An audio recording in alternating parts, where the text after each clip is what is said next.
Yeah, I think if I'm going to play the VIX again, I think I need to chuck a few more dollars on it. Just open a new account and then trade it there.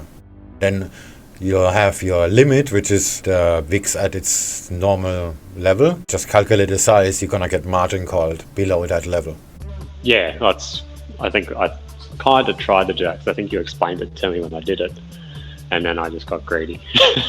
Yeah, but I have now like 2,000 contracts. Yeah, see, once you grow it to a certain size, and it sort of comes back into standard playing rules in a sense. Yeah, then you have to hold it for a year or so until some war starts or whatever. The good thing is on the VIX, it's really cheap. At least on Pepperstone, it's cheap as dirt. Yeah, it was almost like I could open until I literally got margin called just on spread alone. Yeah, that's the idea. The drawdown doesn't really matter because you're just investing all you have on your account. So the drawdown is not relevant. You just need to make sure that you're not gonna get margin called. That's really it. It's not really trading. It's kind of investment, just on a short time frame. That's what the most people getting wrong. I'm sure you hear that people are talking about margin and leverage and blah blah blah. This is if you think like an investor but want to day trade. That's just suicide. Look, I mean, you're almost. I mean, of course, it would behoove you to at the end of that. Be marginally negative, or just hold it for long enough that it wouldn't matter how negative the position is, I guess. Is that what you're saying? Yeah, you just need to make sure that you can afford it. That's basically it. Just have a dedicated account. All the money on that account has only one purpose, and this is making money on that asset, and then you're trading the margin. And then the drawdown doesn't really matter. So like now in Asia, you're loading up on the VIX because it's low, and then you wait for Trump to say something's gonna go up and you take profit. That's true. I mean, in today's world, that's very true. And if he doesn't, you just hold it because the contract value is very low, so the swaps are really cheap. So it doesn't really matter if you're in a drawdown. Just wait for the next war, the next pandemic or whatever. Oh, wow. I calculate my position size based on the margin only. So okay, let's just assume tomorrow everything goes back to normal and the VIX goes down to whatever 12. Played conservative, and you say, okay, you're gonna get margin called at 0, because when the VIX goes to 0, that is the safest bet of them all. Like, you get margin called at 0, because if that happens, if the volume goes that low, we're gonna have different problems than money. Yeah, I mean, you trading VIX though, like that's all you're doing on it, right? Like, you're not day trading the VIX still, are you? Well, I'm trying to buy all the dips, and if it goes up and it makes me a profit, I just take it. So you have a long-term swap interest mentality, but if you see the profit, created on those, then you're gonna take it, and then you'll look for a oh man, I cut out. No, you never know how long the fear is gonna last. That's the problem. I still think it's interesting that the VIX isn't just like a meter, that it's an actual tradable asset. It's hard to control it TechX does technical trading on the VIX. He literally makes trend lines on the VIX. So, whatever. I mean, everything can be charted. Fear can be charted too. Well, yeah.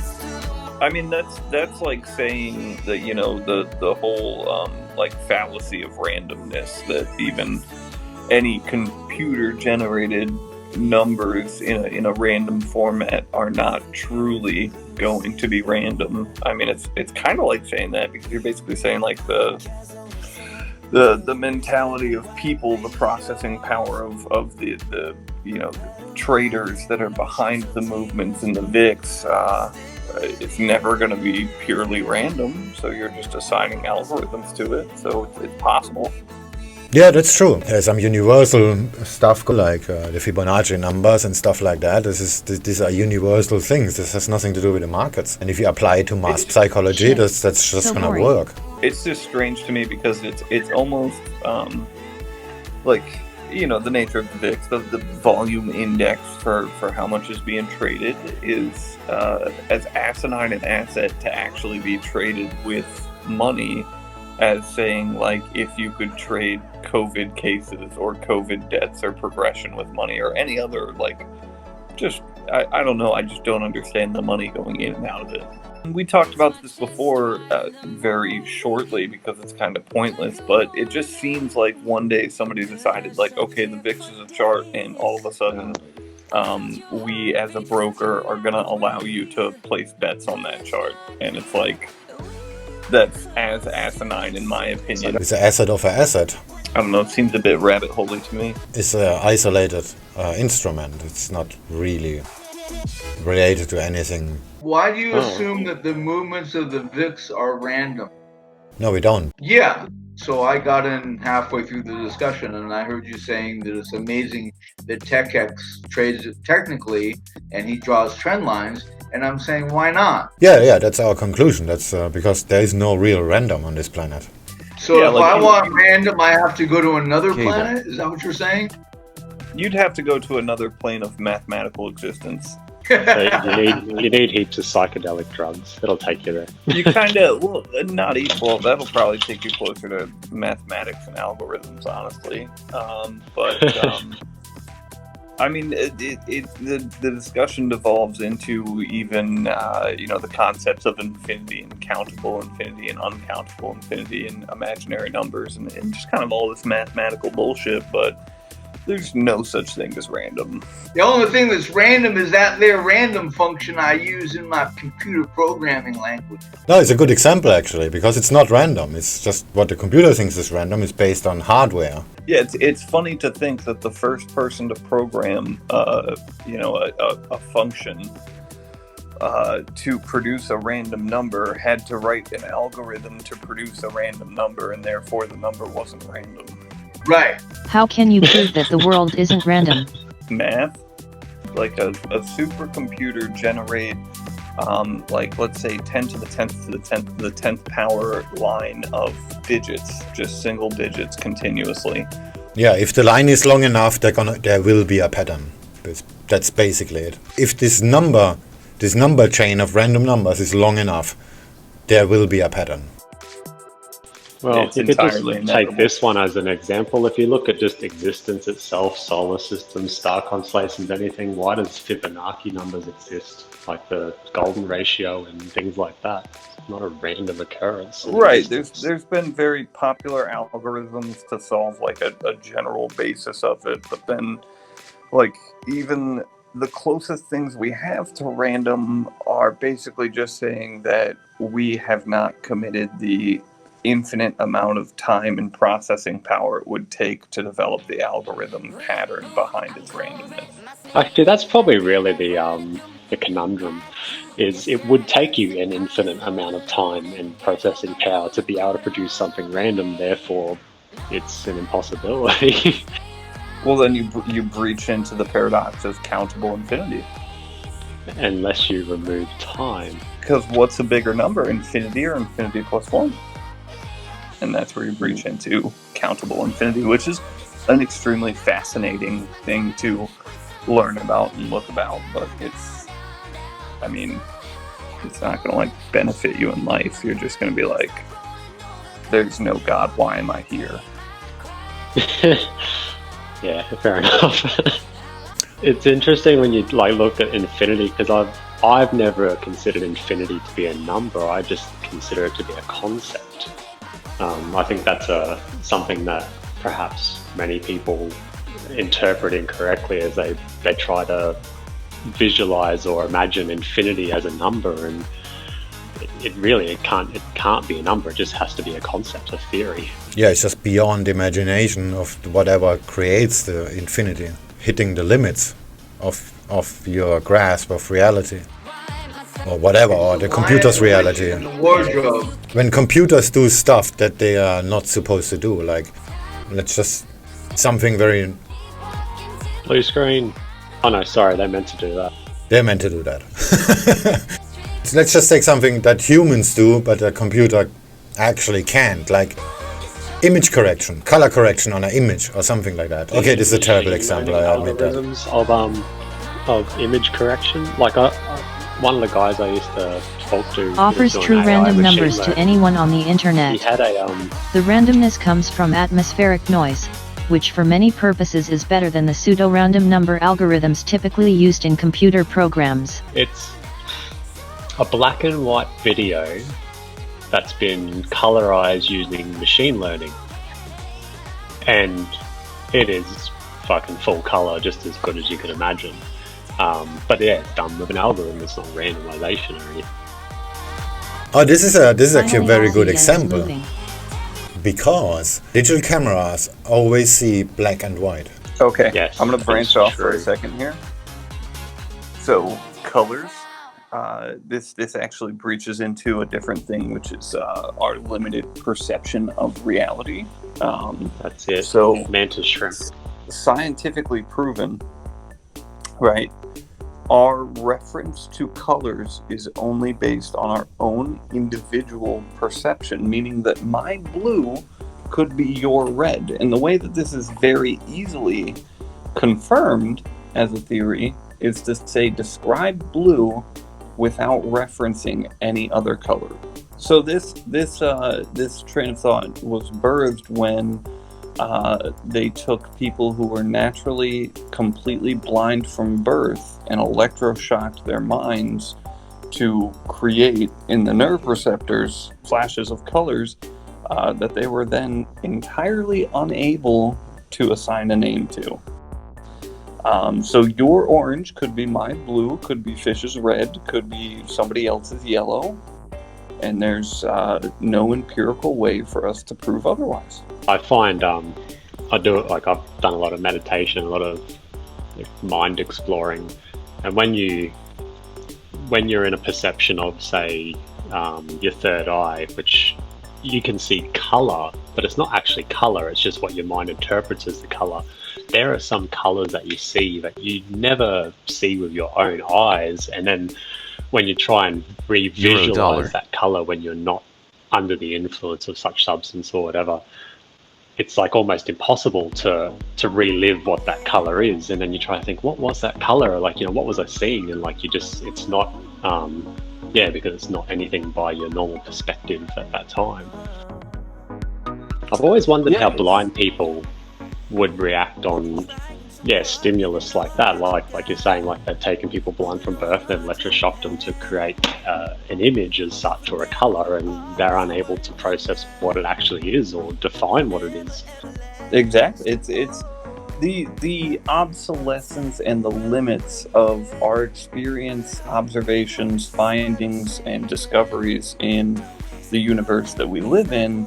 It's entirely through our base elements of perception, and therefore we can only trust them to the point that our perceptions allow us to trust them. And it's a very interesting train of thought, and Elon Musk went on to it as well, bridging the gap to another topic of artificial intelligence. And the largest issue is being that our data input speed is not fast enough.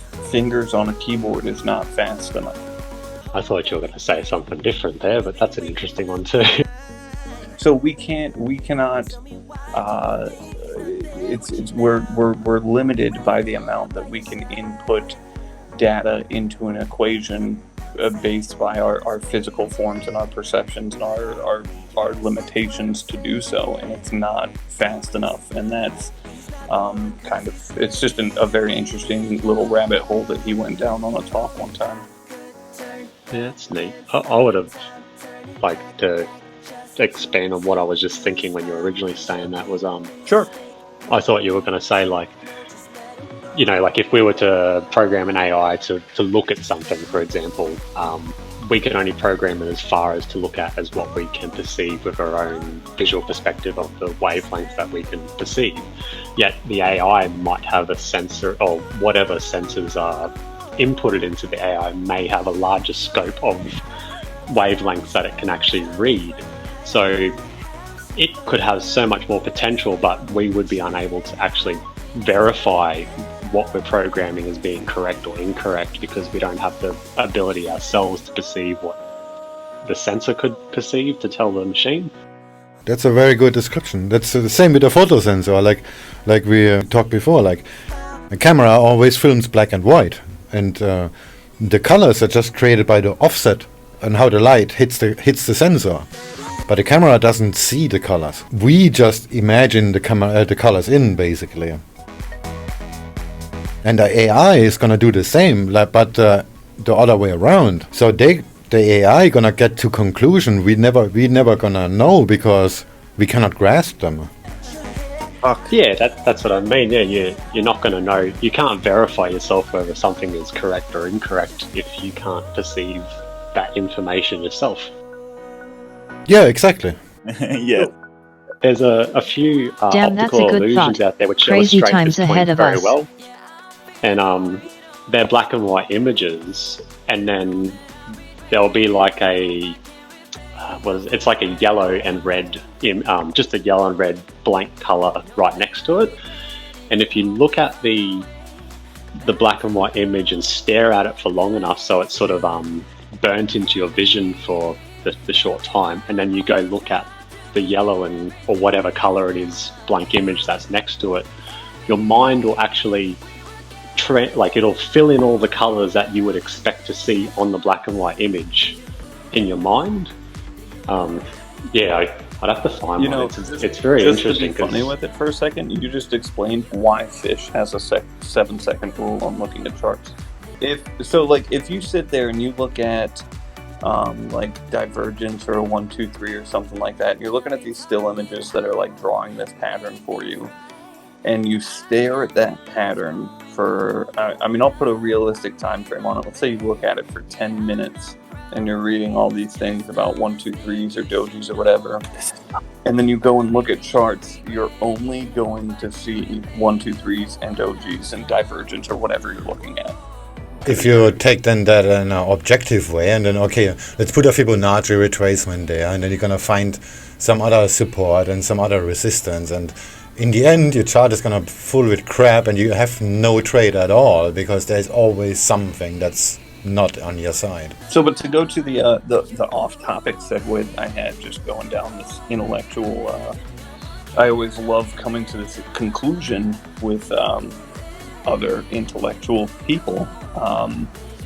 The problem with being able to understand, a lot of the things that we've talked about and the limits of our perception and everything is a lot of people have this struggle of understanding why there are people on the planet today. We'll take a hot topic, one that everyone should be pretty versed in, flat earthers, right? And they're like, why in the world would these people exist? We have photos from space, we have all of this science behind it, and we believe it thoroughly, but at the end of it, an intellectual mind that understands the limits of our perception and everything has to label everything as a theory.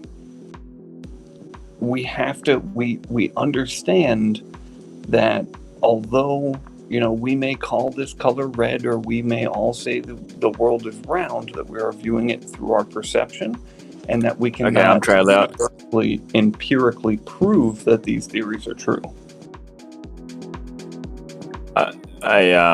Sorry for interrupting. You're fine. I'm just in the heat of this topic. Sorry. Swing, the breakout's happening. I was a bit heavy in my position, so I just trailed it out and just got stopped then, even though my target's a lot deeper. My target is quite low too. It's just 8 pips. Yeah, but you'll see why I trailed it here. The euro is still really, really odd. I would have done that too. I would probably have taken profit at a low. My target was exceeded. I got out on a little wick. Well, I recovered the 7 pip slippage from this morning that fucked me over hard. I'm calling it. What instrument? What are you guys on? One on that trade. Oh, by the way, hi Radman. How's it going? Who dis? Euro dollar. It's Zanardi. Oh, what's up, man? Yeah, what nothing instrument are you guys on right now? I think I'm on something. I'm on Euro Yen myself. I think the others are on Pound Yen. I'm on Pound Yen. Yeah, me too. What's your target, Tex? I'm done. My target was actually 135,724. 586 is mine, but I'm not so sure this is gonna happen. And I have another one at 504, but I'm not gonna go that deep. I mean, look at the euro. This is. And I'm happy, and I posted it. I probably should go out now. Yeah. This looks kinda. Or long? Now it looks great, actually. We're shorting.